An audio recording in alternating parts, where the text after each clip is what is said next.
The Lord works in mysterious ways, or so I've been told. I like to think that the people who say this are talking about John Lord, of course, because the album we are talking about for today's episode of Retro Review, Perfect Strangers, seems befitting to the title and this intro. Heavy metal has had a big resurgence. Is that partly why you got back together? Actually, we're not a heavy metal band. We're more sort of country and western compared to heavy metal.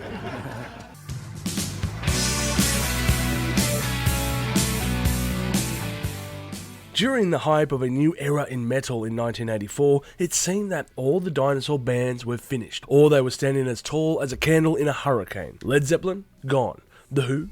Gone. Santana? Struggling. Neil Young was being sued by his record label for not sounding like Neil Young. True story, look it up. And the Rolling Stones were considered as the penultimate dinosaur band around about this time, despite the fact that they were only 20 years into their so far 60-year careers. How does that feel, Sid Vicious? Take that, punk rockers. Hey, joking, I love you. But amongst the carnage of this era was a band so famous they recarved Mount Rushmore to honour them. Move over Rover and let Richie take over, cause Deep Purple are here to stay. Ah, snap.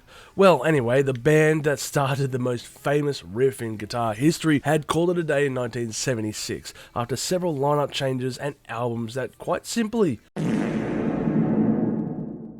they were just another casualty to the rock and roll industry. However, each band member would continue to do their own thing throughout the 70s and 80s. Richie Blackmore would form Rainbow with Rodney James Dio before he left to join Black Sabbath. However, Roger Glover would also join shortly after his departure. They would also be joined by Cozy Powell on drums, Don Airey on keyboards, and Joe Lynn Turner on vocals. Both of the latter musicians would become future Deep Purple members, with Joe Lynn Turner becoming the vocalist in 1990 for the albums Slaves and Masters, and Don Airey replacing John Lord after he left the band until this day.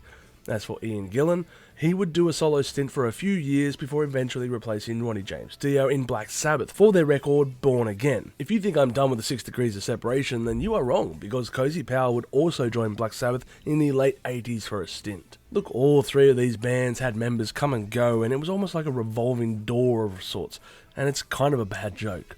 Well, that's rock and roll for you. So Ian Gillan is the one who is getting credited with getting the band back together. And this all started back in 1983 when he met up with Roger Glover and Richie Blackmore in a restaurant to discuss how he wanted to get the band back together. And then he proceeded to get absolutely wasted. The pair looked at each other, of course, and said no. They couldn't deal with this anymore. It was one of the reasons the band had split up to begin with. As John Lord so eloquently put it, Deep Purple split up due to death by 1,000 cuts. There is no one particular incident, but rather many that compounded the issues in the band and caused them to implode all those years ago. So, with a resounding no, Ian went and joined Black Sabbath, where he still performs today. The end. Great story, don't you think? If you've enjoyed this content, make sure to smash that like button, subscribe to us.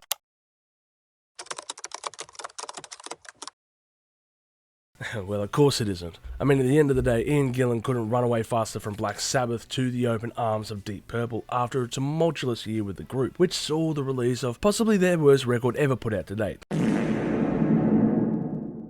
However, in his own words, we did an album and a world tour, and I loved every minute of it. It was the longest party I'd ever been to. But deep down, he knew his tenure with Black Sabbath was going to be a short-lived affair. And while his initial conversations with the band didn't open any doors, they did come in a perfect time, as the rest of the band started to talk to each other again about the possibility of reuniting for a new record. Blackmore, however, had to break up Rainbow in order to reunite the band. On one hand, the band was actually rather apprehensive in regards to recording new material in the 80s, as they thought that their sound had been left in the dust, and even at a press conference in 1985, the group were being called dinosaurs from a bygone era, and those old heavy metal guys who came out of the mothballs so that they could make some money from this tour.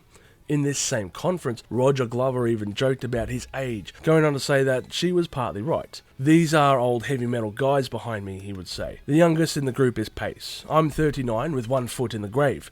The oldest is John Lord. He's about 93, showing a true sense of wit about him." It should go on record here that the band were rather unashamed in announcing that it was for the money, but that wasn't the main reason. It's not like they were waiting in the bread line to make ends meet. In fact, many of them were doing quite well up until this point. They just weren't sure about their music in this decade, And can you fault them, really? The 80s were so flamboyantly iconic that they were never going to convince people to cross over to the new decade. But curiosity got the better of them, and they hit Horizon Studio in Stowe, Vermont. And in August of that year, they would go on to record Perfect Strangers in a short 2-week period.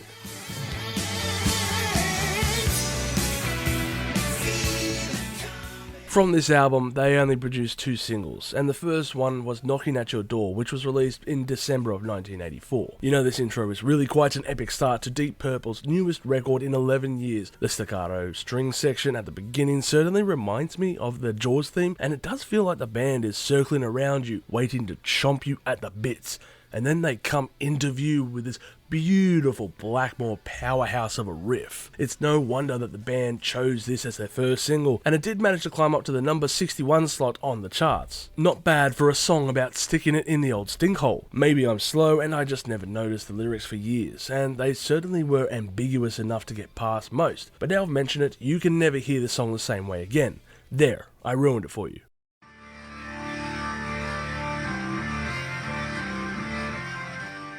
Oh, that intro, that beautiful, beautiful and iconic John Lord intro, it gets me every time. This tone and production, it's all so distinctly 80s, but with the air of Deep Purple's signature sound as the song crawls onto their pace, set of course by Pace himself. Also that section when it breaks down and Lord comes back into swing, wow, what a build-up.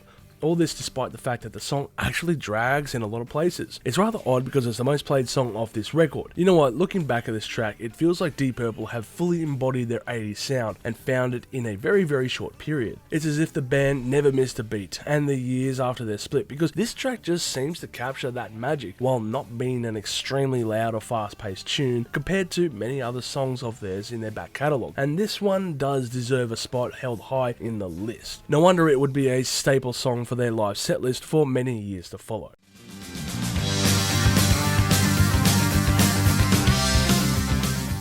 You know, outside the 2 singles mentioned earlier, it might be a bit of a stretch to say that the following tracks are deep cuts. I mean, it's not like you'll see them being played in live settings, but as far as I see the record, I would consider these tunes to be solid songs that add to the listening experience of this record.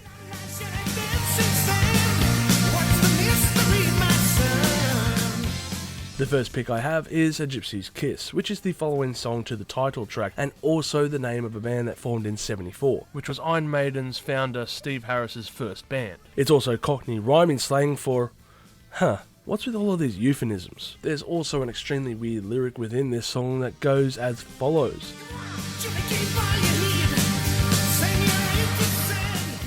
Now, I'm certainly no language expert, and if anyone can translate this sentence, please do so below, because I'm very curious as to what it means. It almost sounds like it's Jamaican slang, but I don't exactly know, and I'm not going to jump to conclusion either. The other song would have to be Under the Gun, which I guess is a solid song, but I can't say with a strong sense of conviction that this song sits amongst the other tunes that I've mentioned before. But it is a decent contender, and also its inclusion of the classical piece Pomp and Circumstance is a nice nod, and most would know this tune as that university graduation song.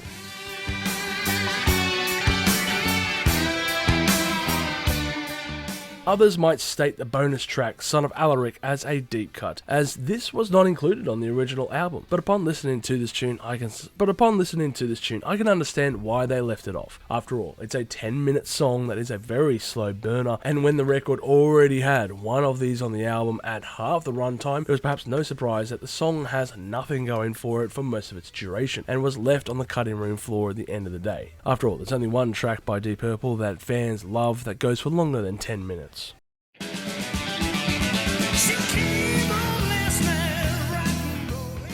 While this album is certainly one of the strongest Deep Purple records of the last 40 years, it is only because all the previous albums fell so short to begin with. I mean, all the band had to do was pump out some basic bluesy rock kind of record, not too dissimilar to what the fans were liking, with a single that they could latch onto, and it would be a very simple victory. And that is precisely what happened. The album contained 2 very strong singles that would quickly become staples to perform as part of Deep Purple's setlist. Most fans, I would guess, would also recall this album just for these 2 singles, but omit the rest of the album, which is a pretty good effort, but not exactly memorable. Don't get me wrong, this is easily the best record by the band post-1984, but that's only because every album done since is something that was basic or just plain boring and sucked. This album has the distinction of being that record that brought the band back together, and they would remain so for at least 5 years with this lineup, until Ian Gillan left the band once again and started the revolving door process again.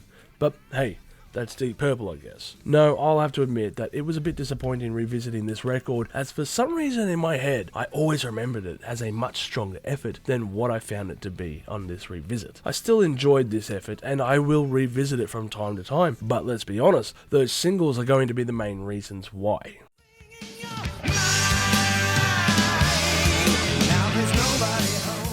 When it comes to others giving scores for this album, it's a wild mix. AllMusic gave this record a 3 out of 5, Collector's Guide to Heavy Metal gave it a 10 out of 10, Rock Hard gave it a 9 out of 10, and Rolling Stones gave it a 2 out of 5. Over at Rachel Music, the album sits at a very solid score of 3.59 out of 5 from nearly 4,000 reviews, which makes it their 5th highest ranked record overall. As for me, well, I would give this album a score of 9 million chilies on the spicy scale, with my favourite tracks being Knocking at Your Back Door, Under the Gun, Perfect Strangers, and A Gypsy's Kiss.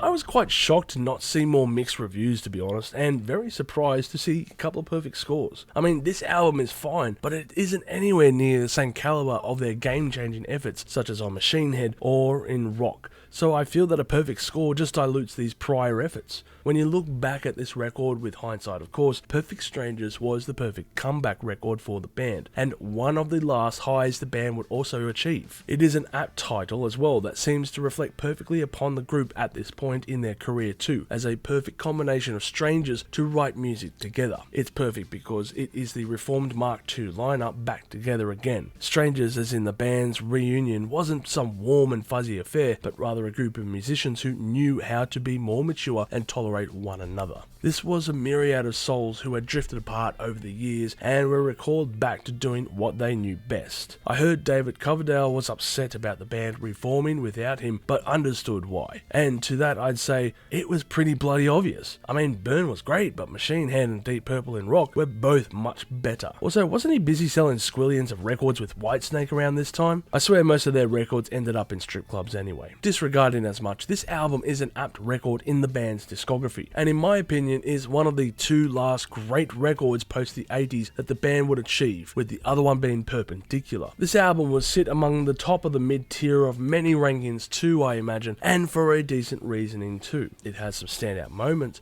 but then settles back into mediocrity shortly after that. It is better than most albums, but it certainly seems overshadowed for a lot of the following material by the band, which I actually rate under certain circumstances. In the end, did Deep Purple make a perfect comeback album?